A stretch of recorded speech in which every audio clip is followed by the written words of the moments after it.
terminarem aquilo que eles tinham feito e visto. Eles participaram com Jesus durante 3 anos e meio. Mas o convite de Jesus não é esse. É para estar com Ele e Ele passar o bastão e a gente continuar a obra. Por isso que nós, se entendermos dessa forma, nós vamos entender uma série de versículos. Uma série de versículos que Ele mesmo fala, que o apóstolo Paulo fala, que outros apóstolos falam, acerca da continuação da obra. É importante que nós, nesta manhã, então, percebamos e vejamos a seriedade deste versículo. Jesus veio aqui para implantar o reino dele. E ele disse: é chegado o reino de Deus. O tempo todo que ele falava com as pessoas, ele fazia questão de mostrar algo para frente. Ele fazia questão de dizer que não era simplesmente aquilo que eles estavam vendo. As pessoas estavam ficando maravilhadas com milagres, e quem não fica? Coisas que talvez eles nunca tivessem visto. Ouviram falar que os seus pais, seus avós, seus tataravós experimentaram. Quando saíram do Egito, Deus trouxe o povo pelo deserto, maravilhas, até hoje falam. Mas eles, presencialmente, não estavam vendo grandes milagres, e começam a ver milagres até que pareciam que não tinha possibilidade de haver. Quando Jesus acalma a tempestade no mar, ele diz: quem é este? Que pergunta, quem é este? Que até o vento e as águas manda e eles lhe obedecem? Milagres que, no mínimo, eles imaginariam, se Jesus falasse antes: eu vou fazer isso aqui, traga-lhe 5 pães e 2 peixes, eu vou dar um toque aqui, vou fazer uma oração, e ele vai alimentar esse montão de pessoas, 5.000 pessoas. Mais, né? Porque tinha as crianças e mulheres que não eram contadas. Então Jesus estava falando para o reino que ele estava implantando e o reino que seguiria depois que ele fosse. Em algumas outras oportunidades, ele disse assim: vocês estão muito preocupados com agora, mas eu estou pensando no depois. Eu vou embora.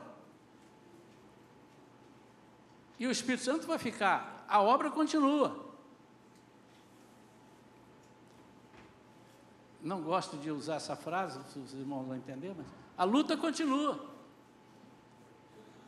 E nós estaríamos em luta, assim como Jesus esteve em luta, tendo que enfrentar a oposição daqueles que não queriam ou não conheciam o verdadeiro evangelho, o evangelho das boas novas, da graça.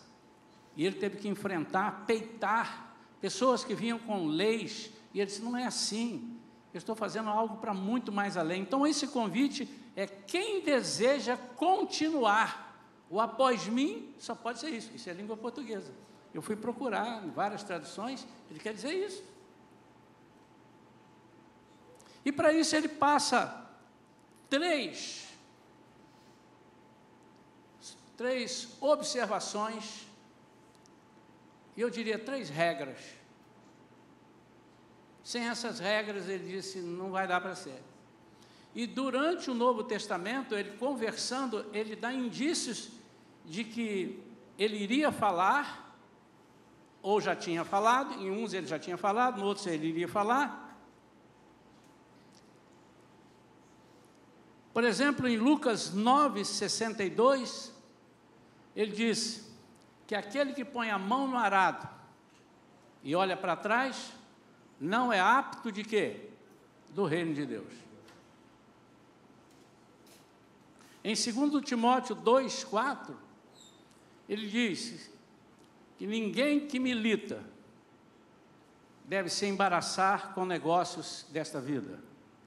Milita nesta obra. Ninguém que diz para mim que quer vir após mim, pode olhar para trás e deixar isto que ele prometeu, porque senão ele não é digno. A primeira regra que ele coloca aqui, e que nós observamos, é que vir após mim é muito além do vir comigo. Vir comigo é mole. E observe se não há na nossa vida muitas pessoas que estão vindo comigo. E na hora que o migo sair, na hora que esse em quem a pessoa se escora, que essa pessoa se garante, se essa pessoa em quem ele se garante não estiver, simplesmente a pessoa vai desistir. Então, vir após mim, digo, é muito além de estar com ele. Obviamente que precisava estar com ele. Por quê?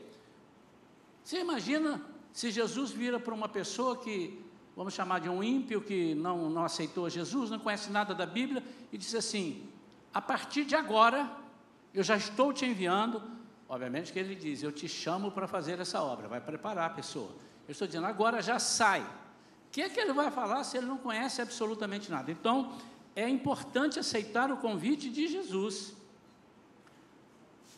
para que possa dar continuidade ao que ele fez, ao que ele plantou nesses 3 anos.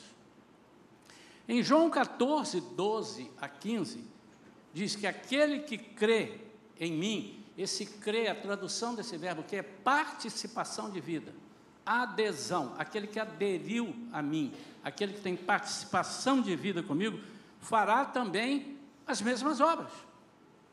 O que é isso? Continuará fazendo o que eu fiz. E digo, ele fará maiores obras. Por quê? São mais que 3 anos. Além disso, um fator importante, ele diz, porque eu vou para o Pai, e eu estarei com o Pai, e ele estará em unidade comigo, o Pai e esse que crer em mim. Então é muito importante, ser evangélico não é para qualquer um. Ser evangélico não é para qualquer um, é para todas as pessoas, mas não é para qualquer um. Como é que é isso? Não é simplesmente você abrir a boca e dizer, eu aceito Jesus como meu Senhor e Salvador. Você precisa saber as coisas que vão te esperar, as afrontas que você vai ter. E tudo isso você vai percebendo que quanto mais estiver parecido com o que Jesus fez e foi e aconteceu com ele, mais você se parecerá com ele. Isso não é uma utopia, irmãos. Jesus não está pedindo aqui, eu quero saber quem é que é capaz de morrer na cruz.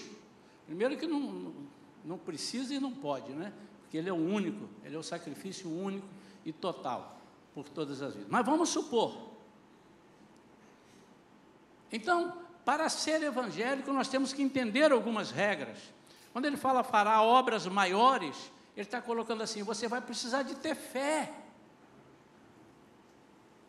E para ter fé, você precisa andar comigo. Você precisa saber as coisas que acontecem comigo, acontecerão comigo, e você estando perto, você vai aprender. Eu quero fazer discípulos. E o que é discípulo? Discípulo é fazer aquilo que o mestre, aprender com o mestre e imitar o mestre. Na linha do mestre. Olhando sempre para frente, olhando sempre para a eternidade, não fincando a sua vida nas coisas que perecem, mas nas coisas que estão por vir. Essa era a mensagem de Jesus. Por que muitos de nós abandonamos a carreira, desanimamos? Porque nós estamos muito mais preocupados com as coisas que estão presentes do que com as coisas que são futuras, que hão de vir. Ele diz, ainda dentro do primeiro tópico, eu vou para o meu Pai. E por que eu vou para o meu Pai? o que pedirdes em meu nome, eu vou estar lá, e eu farei, para que o Pai seja glorificado no Filho, em mim. É a unidade de Jesus com Deus, e ele disse: se vocês estarão comigo, eu estarei com vocês. A unidade de Jesus, Deus e nós. Eu farei, se você pedir em meu nome, eu farei, desde que me amem e obedeçam ao que eu estou ensinando. Ele diz lá assim, eu traduzi isso, ele está dizendo: aquele que me ama, obedecerá aos meus mandamentos. E aqui, irmãos, os mandamentos que Jesus se refere aqui, não são só esses, mas são principalmente, aqueles mandamentos que ele viveria, né, que ele está chamando para começar, viveu, visando estabelecer o reino. Ele não está aqui falando do mandamento, dos 10 mandamentos, mas esses já estão claros. Ele veio para cumprir a lei. Ele está falando dos meus ensinamentos. Então, a primeira coisa, vir após mim, é me substituir. Entre aspas, né, irmão? Ninguém substitui Jesus na sua divindade. Vir após mim é continuar aquilo que eu comecei. E deu tão certo, e muita gente entendeu isso, que hoje nós somos muito mais do que 120. A Igreja de Cristo é mais do que 120. Só essa aqui já tem mais que isso. A segundo tópico, esse vir após mim, significa ter as atitudes, segunda regra, ter as atitudes que ele teve. Ou seja, ele está dizendo, seguir meu exemplo, agir como ele agia. Em João 12:49, ele mostra que a pessoa não vai falar de si mesmo, como ele não falava de si mesmo. Ele disse: eu não falo de mim, eu falo o que meu Pai me manda. Mas ouvir de Deus o que precisa ser dito e anunciado. Por que muitas vezes nós não obtemos êxito na obra de Deus, naquilo que estamos fazendo? Porque nós queremos falar o que pensamos, nós queremos falar o que achamos. O Evangelho não tem achismo. Muitas vezes nós queremos falar aquilo que agrada as pessoas. E se uma coisa que Jesus nunca teve preocupação é de agradar as pessoas, e aqueles que vieram após ele fizeram isso. Seus discípulos diziam: importa agradar a Deus, não aos homens. E se há uma coisa que Jesus... Eu fico pensando, Jesus pastoreando uma igreja hoje, ia ser um negócio, as pessoas iam: vamos lá que vai ter milagre, vamos sair que ele é duro, vamos voltar lá que tem milagre, vamos sair que o homem hoje está bravo. Porque, ao contrário do que as pessoas pensavam ou pensam, algumas pessoas, Jesus era muito enérgico com a palavra dele. Ele não negociava.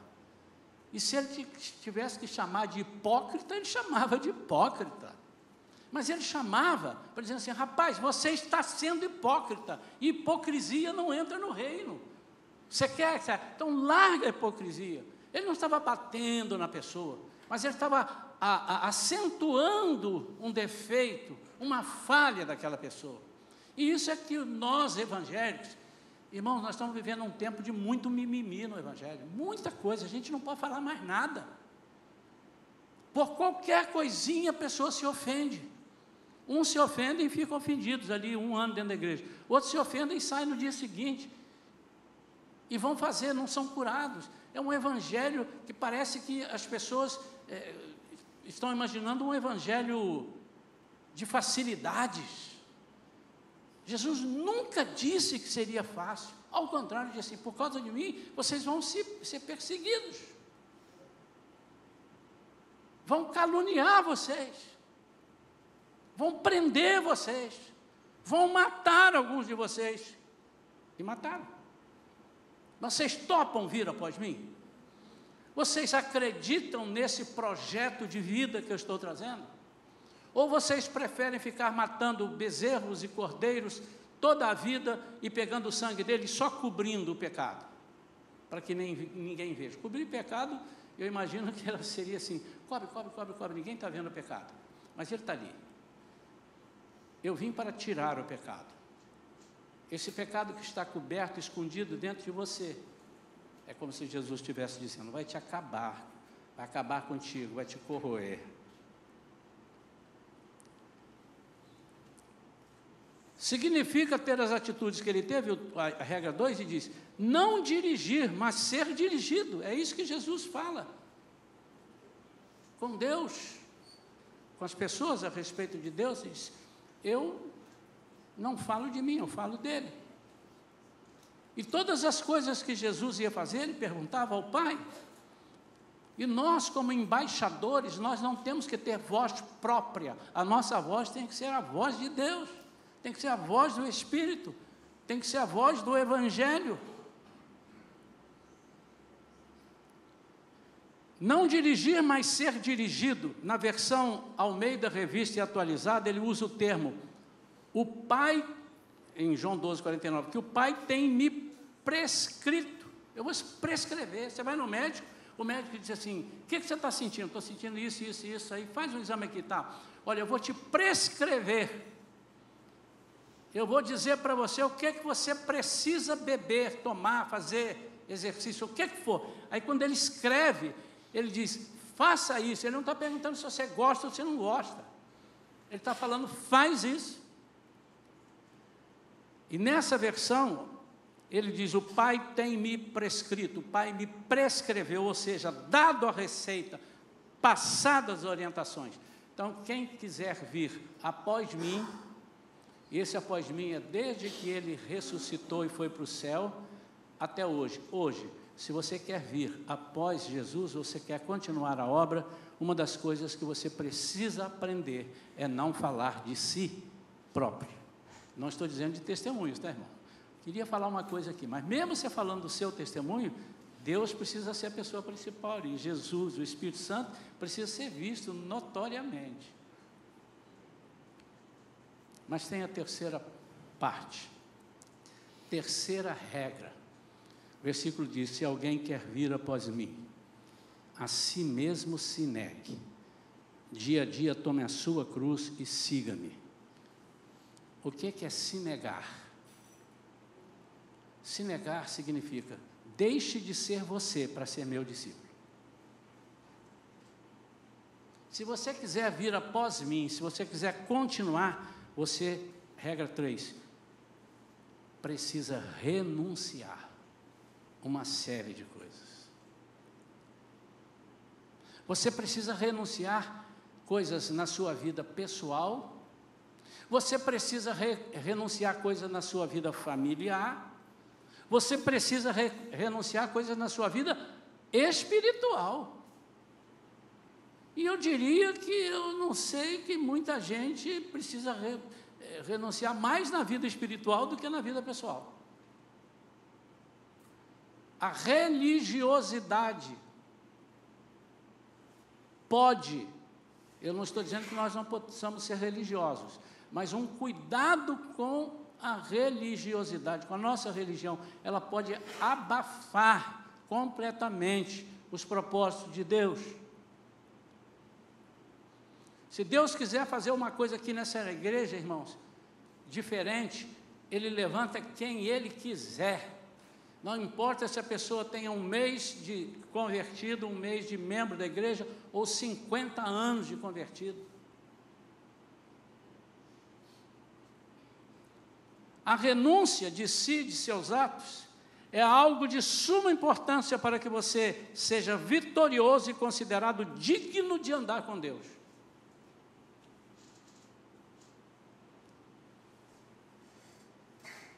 Para que você caminhe após Jesus, as pessoas têm que olhar para você e não ver o Isaías, não ver o Leandro, não ver o Augusto, não ver a Valentina, não ver o Alexandre, eles precisam ver Jesus. Isso chama-se renúncia. E muitas vezes nós temos que renunciar àquilo que nós aprendemos está errado, mas na maioria das vezes, escrevam isso, irmãos, as pessoas precisam renunciar àquilo que gostam. Às vezes é incoerente nós fazermos algumas coisas que agradam a Deus e ao mesmo tempo agradam a mim. Nem sempre vai bater. Há coisas que agradam a mim, mas não agradam a Deus. E entre agradar a você e agradar a Deus, você decide. Não, eu decidi agradar a mim, porque eu também sou filho de Deus, né? Eu também gosto de Deus, eu também mereço. Você não merece nada, meu irmão. Como você merece? Você tem direito, porque Ele morreu por você e te deu isso na cruz. Mas merecer, a Bíblia diz que nada é por nosso mérito.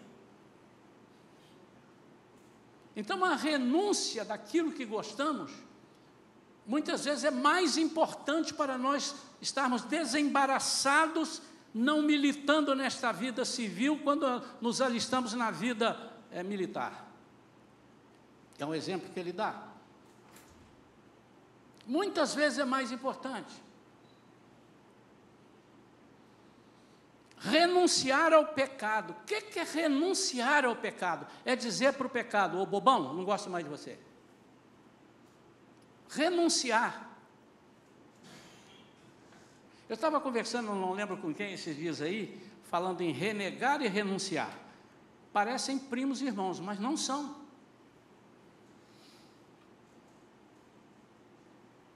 O renegar, ele funciona como uma coisa que você sabe que aconteceu, às vezes você foi até envolvido e não sabia, e você, não, eu renego, eu não aceito. A renúncia é dizer, eu não quero mais. Eu renego que aqui o inimigo venha impor isso na minha cabeça. Eu renego que ele esteja fazendo isso comigo. Eu renego aquilo que eu fiz um dia lá passado. Eu renego. Mas se você não renunciar, você vai fazer de novo. Não sei quantos irmãos concordam comigo, eu acho que... Amém? Deu para entender?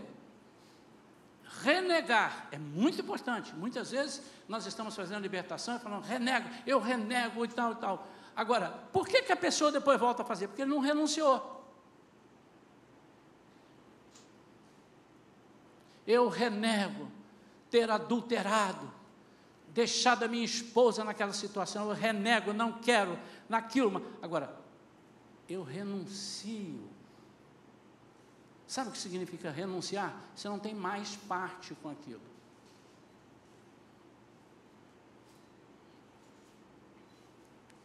É dizer, não te quero mais, resolvi fazer outra coisa, eu resolvi seguir outro caminho, eu estou numa nova vibe, não é assim que falam?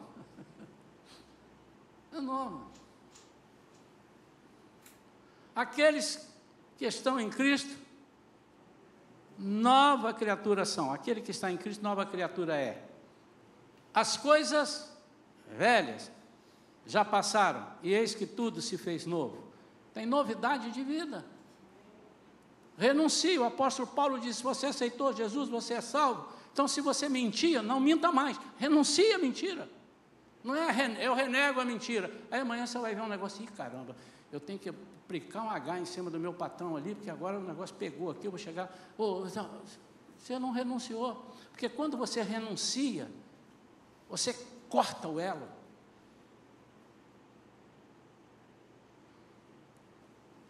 E quando você renuncia, aquele que tinha domínio sobre você, não tem o direito de te convocar.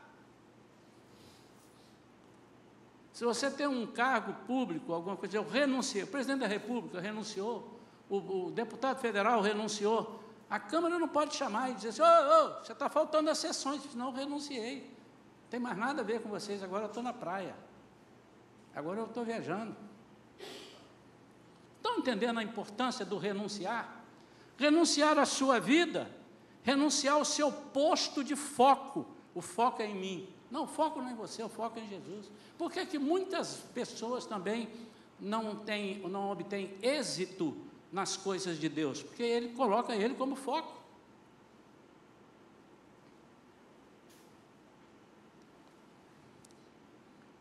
Em Filipenses 3, 13 e 14, o apóstolo Paulo fala: esquecendo-me das coisas que para trás ficam, e avançando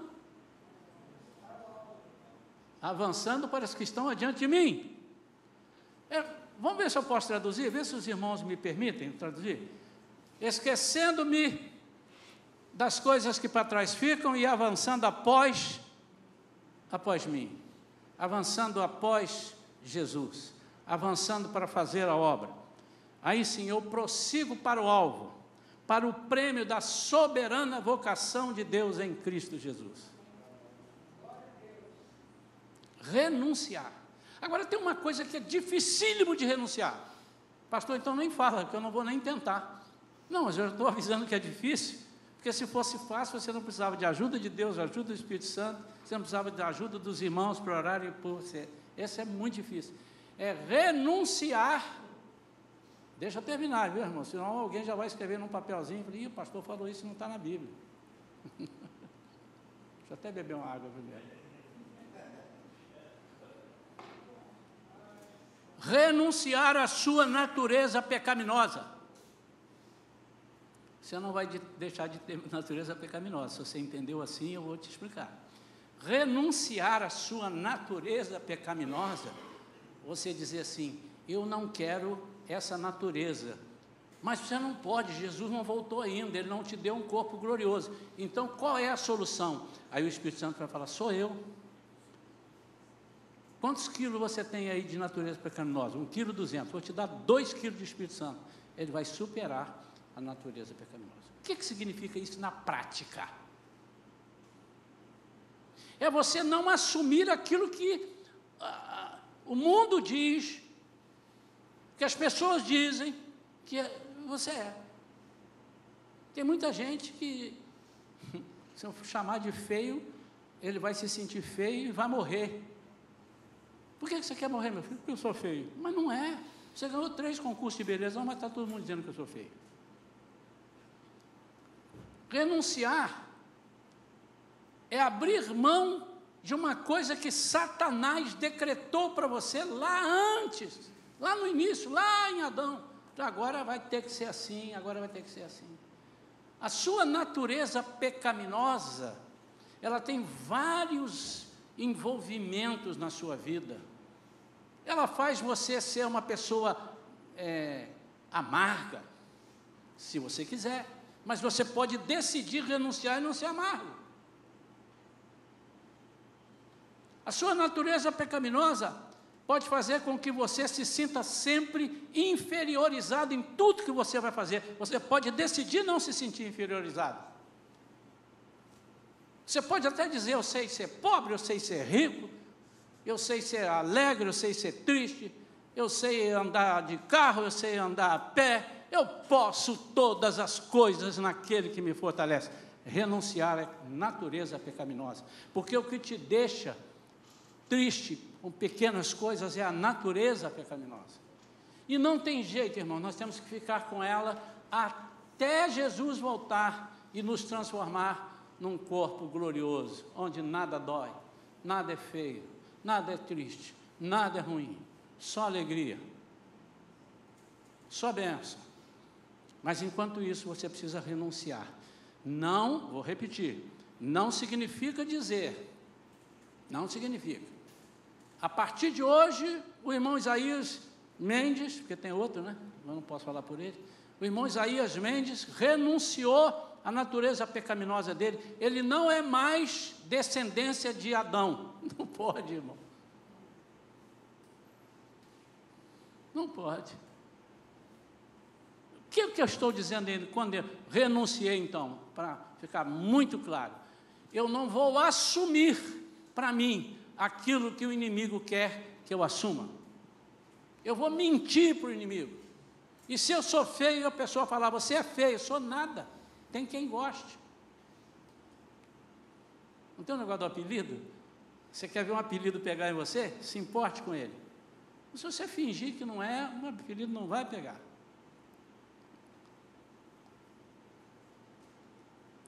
Por fim, ele fala, carrega a sua cruz. Muita gente faz uma pequena confusão disso. Eu não sou um teólogo do melhor que vou dizer, eu vou te dar a solução do que é. Tem muitas explicações para isso aqui, mas tem uma explicação, e Deus tem falado ao meu coração, e eu já vi outros comentários sobre isso também, e bate com o que eu penso, e eu queria passar isso para a igreja.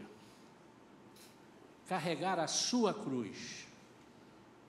Primeira coisa que Jesus não diz aqui, cada um de vocês tem uma cruz. Já pararam para pensar? Porque se ele disser que cada um de nós tem uma cruz, a cruz dele ficou barata. É mais uma. Quando ele diz, cada um tome a sua cruz, é tome a minha cruz para si. Pode procurar, irmãos. Não tem sentido, cada um de nós. Ah, não, eu tenho uma cruz, estou carregando a minha cruz. O que é? Ah, a minha cruz é essa perseguição que eu tenho no trabalho, essa é a cruz que eu tenho que carregar. Não é, meu amado. Você tem que carregar a cruz de Cristo. E o que é que ela simboliza? Significa que você está disposto a mostrar para as pessoas que estão vendo que você tem a cruz de Cristo e que ele pode acreditar naquilo que você está pregando. O que é a cruz de Cristo? A cruz de Cristo é salvação. A cruz de Cristo é libertação. A cruz de Cristo é entrega sua pela pessoa. Isso é a cruz de Cristo. O que ele fez? Ele carregando a sua cruz, ele estava mostrando para todas as pessoas, eu estou matando todos os seus pecados, eu estou tirando toda a maldição de todo mundo. É isso que ele estava mostrando, embora ele não merecesse estar ali. Por isso que você deve tomar a sua cruz, ou seja, a cruz de Cristo para a sua vida, embora você não tenha nada com isso. Renúncia. Renúncia. É por isso que muitas vezes nós temos que aprender a engolir sapos. Eu não sei se você, obviamente, não literalmente pegou um sapo e engoliu, mas não é isso. O provérbio diz engolir sapo é engolir desaforos e levar para casa. Não leva o desaforo para casa, mas por que Jesus levou? E para nós nos parecermos com Jesus, nós seremos insultados, as pessoas falarão mentiras. Sabe o que Jesus disse? Se isso acontecer com você e comigo, você é um bem-aventurado. É bem-aventurado. Bem-aventurado serão aqueles, quando as pessoas vierem até eles e mentindo, falarem todo mal, são bem-aventurados. Isso é carregar a cruz. Então, irmãos, que fique claro que essa cruz que Jesus manda carregar, não é uma cruz própria minha. Ninguém pode ter cruz, a única cruz que vale é a cruz de Cristo. E assim como ele está repassando para todos nós os ensinamentos, ele está repassando a cruz dele. A cruz dele significa vitória. Você precisa ser um vitorioso. E ser vitorioso não significa que você não tenha problemas. Ser vitorioso significa que mesmo em meio ao problema, você glorifica o nome do Senhor. Isso é vitória. Que nada te separa do amor de Deus.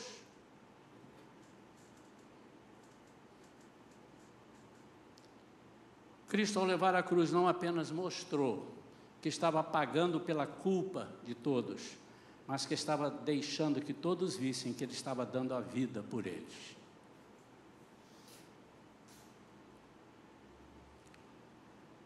Existe hoje uma coisa que tem atrapalhado muito a nossa vida cristã, é a falta de tempo. Falta de tempo.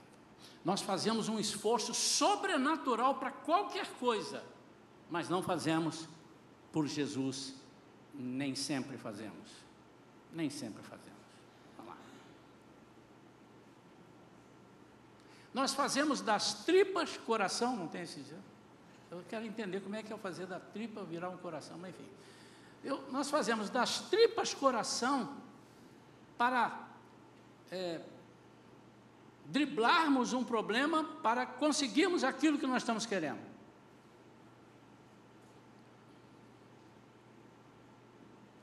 De vez em quando você ouve alguém falar assim, fulano é meu amigo, mas amigão, mas é o seguinte, o telefone tocou, largo tudo e vou lá atendê-lo. Legal, com que propósito?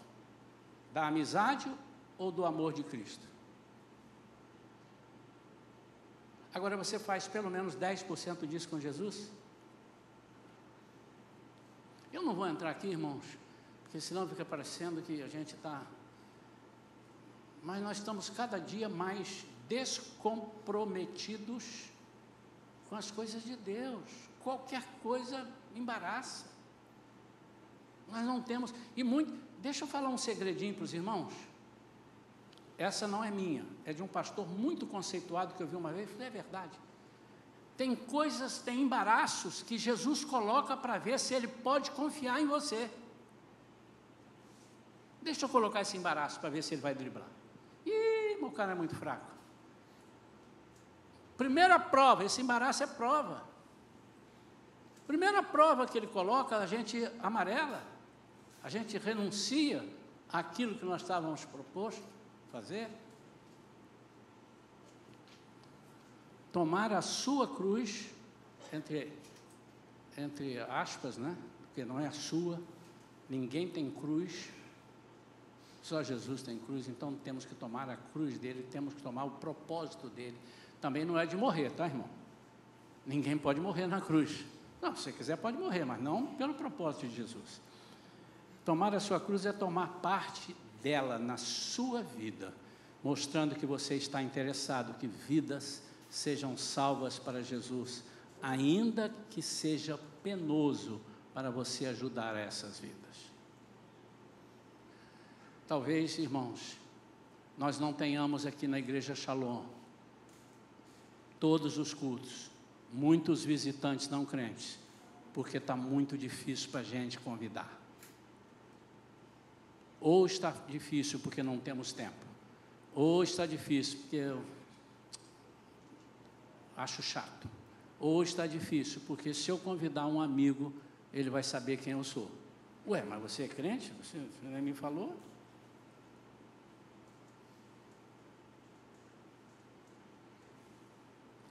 Para concluir, eu pergunto hoje a todos dessa congregação aqui, inclusive aos que não estão aqui e que vão ver a mensagem provavelmente depois.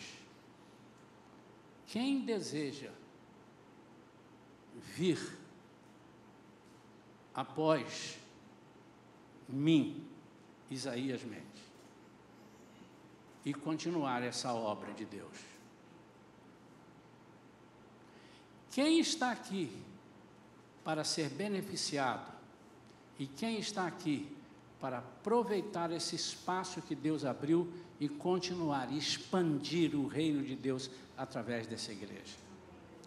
Se você respondeu, eis-me aqui, eu não quero que você levante a mão, porque eu não quero que depois você peque, mas eu quero que você ore. Pastor, como é que você sabe que eu vou pecar? Se você não renunciar um monte de coisa, você vai pecar, porque você comprometeu. Em Eclesiastes 5, versículos 4 e 5 diz, se algum dia fizeres algum voto ao Senhor, não tardes em cumpri-lo, porque Deus não se agrada de tolos. É melhor não votar do que votar e não cumprir. Então a minha pergunta é, não sei quanto tempo, mas nenhum pastor é eterno. Eu espero viver mais 20, 30 anos, mas nenhum. E a pergunta é direta. Quantos querem continuar essa obra? Eu não preciso esperar morrer. No caso de Jesus, ele estava dizendo que depois que ele subisse. Mas vocês não vão esperar eu morrer, né, irmãos? Quantos querem entrar nesse projeto que Deus colocou aqui, onde vidas já foram salvas, vidas já foram batizadas, vidas já foram curadas, vidas já foram libertas? Quem quer dizer, eu quero prosseguir, eu quero ajudar? Para isso você precisa renunciar. Principalmente renunciar. E fazer as coisas que Deus deu para a igreja fazer. Não as coisas que você quer fazer, mas as coisas que a Bíblia manda fazer. Por isso é que nós temos aqui, num dos valores, o embasamento bíblico. E dentro do embasamento bíblico, nos é lícito puxar a tua orelha. E depois te dar um beijo. Mas nós temos que puxar a orelha.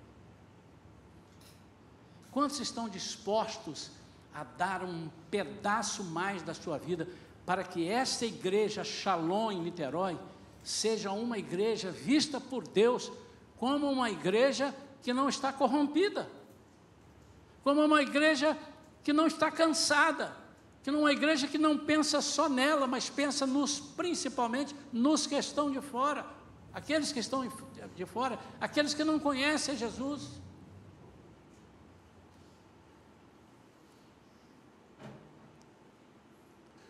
E se você, aí no seu lugar, está respondendo positivamente essa palavra, eu queria então que você agora sim, ficasse de pé, nós vamos orar, para Deus falar ao seu coração. E você vai ter coragem. Você vai ter coragem. A sua visão vai mudar. Quando você vira uma coisa errada, no meio do reino de Deus, deixa eu explicar melhor, no reino de Deus não tem nada errado, mas no meio do povo que está seguindo e dizendo que pertence ao reino de Deus, você precisa, você que viu, você foi incomodado, você precisa participar como Jesus participaria. Basta fazer uma pergunta, para e pergunta assim: o que Jesus faria neste meu lugar agora, nesta situação? Aí se você ouvir a voz assim, dava um tapa na cara, chutava e mandava embora, pode repreender que quem está falando com você é Satanás. Mas como é que eu vou saber de Satanás, que era Satanás? Porque você precisa conhecer a Bíblia. Por isso que Jesus está dizendo: vem comigo e vem após mim, aprenda os meus mandamentos. Aprenda os meus mandamentos.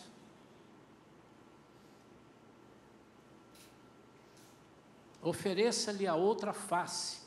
E as pessoas pensam, dê um tapa na cara, dá o outro lado e dá outro tapa na cara. Você até pode fazer isso, mas não quer dizer isso. Quer dizer a outra face, o outro lado da ação. Você agiu me dando um tapa na cara, eu vou te mostrar como é que se age. É isso que significa, mostre-lhe a outra face. Mostre a diferença de ser crente. Se alguém falar para você, aqui, vamos fazer assim, ali, não, mas não tem problema, não, todo mundo está fazendo, mas eu não sou todo mundo. Está errado, irmão. E sabe o que mais falta, ou bastante falta bastante? Marido e mulher sendo cúmplices de erros. E não pode ser. O marido tem que levantar e dizer: minha filha, está errado. Você não me ama, não? Por isso que eu estou dizendo que está errado. E a mulher dizer assim: ó, pode não. Amém ou não amém, pastora Vera? Eu estou falando daquilo que eu vivo, irmão. Está aqui a minha mulher. De vez em quando eu dou uma... mas não pode, está fora. Ou eu falo para ela: filha, vigia, está fora. Pastor, mas o senhor erra. Irmão, se você pensasse que eu não errar, vai procurar outra igreja, que esse pastor aqui ainda está caminhando igual a você. Quero orar pela sua vida. E a pergunta é: você deseja continuar a obra que Jesus iniciou aqui? Deseja? Então, cadê o fotógrafo? Fotografa aqui para mim todo mundo e depois me manda essa página. Faz favor. Eu não vou cobrar não, tá? Eu só estou fazendo isso de brincadeira, tá? Não vou cobrar, é você quem decide. Nem Jesus te obriga, quanto mais eu, pastor. Mas coloque no seu coração, que custe o que custar, se você precisar de perder, você vai perder. O apóstolo Paulo disse isso. Aquilo que eu achava que era lucro, virou esterco, para não falar outro nome aqui, né, irmão? Vai mais nada, por aquilo que eu encontrei. E foi isso que Jesus fez. Jesus, quando estava para ser morto na cruz, ele começou a chorar, começou a suar sangue, que ele sabia o que esperava por ele. Mas ele sabia também depois que Deus falaria, que aquele que poderia, mas não fez, não usurpou ser igual a Deus. Foi reconhecido.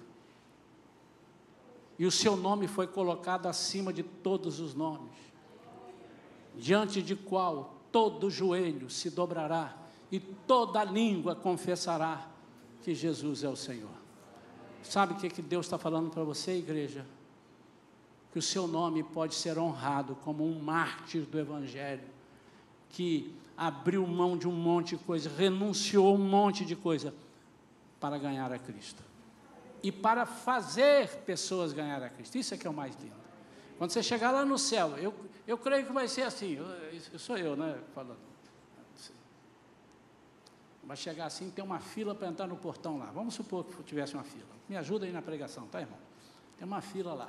Aí eu estou assim, e lá, rapaz, aquela pessoa que eu falei de Jesus, aquele lá que o dia eu deixei de almoçar e dei meu almoço para ele, ele aceitou Jesus.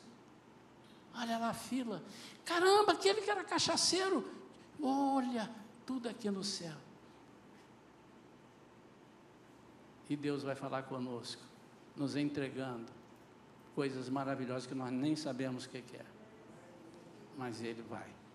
Pai querido, em nome de Jesus, eu entrego nas Tuas mãos estas vidas preciosas, Pai. Em nome de Jesus, aqui só há pessoas que precisam do Teu Espírito Santo. Ninguém aqui pode dizer, eu não preciso, eu abro mão. Ninguém é capaz. Por isso, Senhor, vem com Teu Espírito Santo de poder e autoridade sobre essas vidas nesta manhã, ensinando-nos a prosseguirmos com a Tua obra, Senhor, seja aqui, seja na Sua igreja, se houver algum visitante, a prosseguirmos, a darmos a continuidade, seguimento naquilo que o Senhor plantou. O Senhor não colocou a igreja aqui à toa, o Senhor não colocou a igreja ali no bairro de Itaipu, outra igreja à toa, o Senhor não deixou que prosperasse a igreja ali acolá. O Senhor tem estado com a Tua mão. Por isso, Senhor, o Senhor está precisando de pessoas que aceitem o Seu convite. Quem quer vir depois de mim? Quem quer vir após de mim? Que honra, Senhor!